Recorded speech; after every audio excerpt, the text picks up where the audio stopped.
اعوذ باللہ من الشیطان الرجیم بسم اللہ الرحمن الرحیم رب اشرح لی صدری ویسر لی امری واحلل عقدۃ من لسانی یفقہوا قولی رب زدنی علما۔ السلام علیکم۔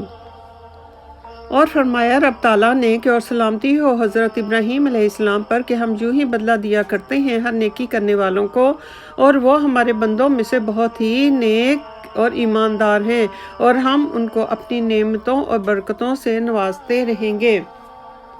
حضرت ابراہیم علیہ السلام نے جب قربانی سے فراغت پائی اور حضرت اسماعیل علیہ السلام کو حضرت ہاجرہ علیہ السلام کے حوالے کر کے اپنے رب کا شکر ادا کیا، اور پھر حضرت سارہ علیہ السلام کے پاس تشریف لے گئے۔ ابھی چند ہی روز گزرے تھے کہ حضرت جبرائیل علیہ السلام تشریف لائے اور فرمایا کہ اے ابراہیم علیہ السلام، تم پر خدا نے سلام بھیجا ہے، اور ساتھ یہ بھی فرمایا ہے کہ اس سرزمین میں ایک خانہ کعبہ اللہ رب تعالیٰ کے واسطے بناؤ تاکہ مخلوق خدا کو زیادہ سے زیادہ فائدہ پہنچ سکے۔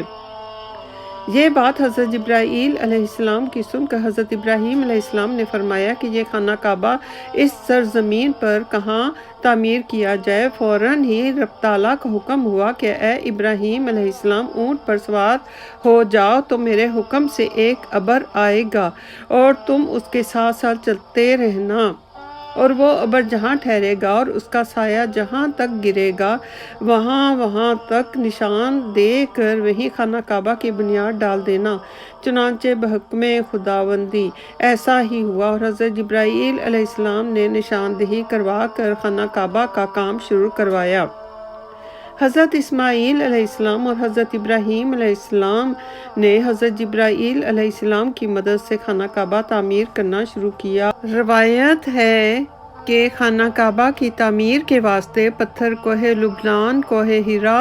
اور ابو قبیس اور کوہ صفا سے لائے گئے۔ فرمایا رب تعالیٰ نے کہ اور جب ٹھیک کر دیا ہم نے ابراہیم علیہ السلام کا ٹھکانہ،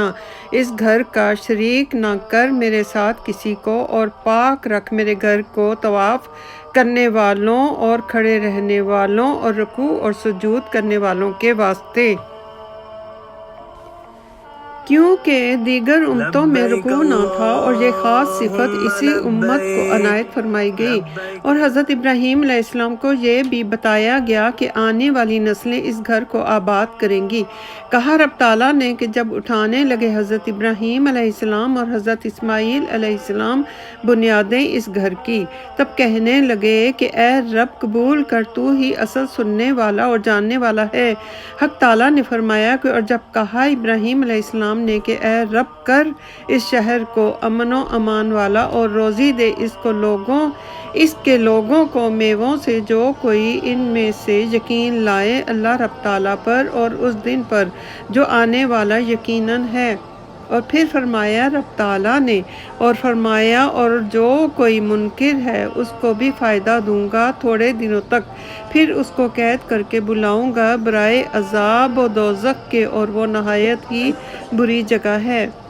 پس حضرت ابراہیم علیہ السلام خدا کا شکر بجا لائے کہ ہم نے اپنے ہاتھوں سے بیت اللہ بنایا۔ اس کے بعد جبرائیل علیہ السلام نے آ کر فرمایا کہ اے ابراہیم علیہ السلام، خدا تعالیٰ نے تم کو سلام کہا ہے اور فرمایا ہے کہ تم لوگوں نے بڑی محنت سے یہ خدا کا گھر بنایا ہے، اور ہمارے نزدیک اس محنت کی قدر و منزلت بہت زیادہ ہے، اور تم نے 1000 رکعت نماز ادا کی اس کے ہر رکن پر۔ اور پھر ارشاد ہوا کہ اے ابراہیم علیہ السلام، لوگوں کو اس گھر کی طرف بلانے کی دعوت دو۔ حق تعالیٰ نے فرمایا کہ اور اعلان کر دو لوگوں میں حج کے واسطے کہ لوگ خانہ کعبہ کی طرف پیدل سواری میسر ہو تو سواری پر اگرچہ ان کے اونٹ لاغر ہی کیوں نہ ہوں،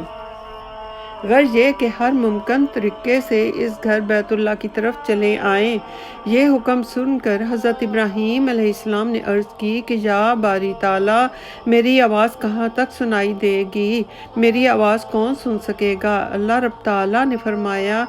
کہ اے ابراہیم علیہ السلام، تم بلند آواز سے پکارو، میں تمہاری آواز تمام مخلوقات کے کانوں میں پہنچا دوں گا، یہاں تک کہ جو زمین میں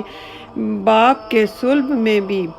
ہیں اور جو ماؤں کے رحم میں ہیں، سب کو سنوا دوں گا۔ غرض حضرت ابراہیم علیہ السلام نے ایک بلند پہاڑ پر چڑھ کر بآواز بلند لوگوں کو اس گھر کی طرف بلانے کی دعوت دی اور کہا کہ لوگوں، تم پر حج فرض کر دیا گیا ہے، لہٰذا ہر شخص کو اس میں حج کے واسطے آنا ضروری ہے۔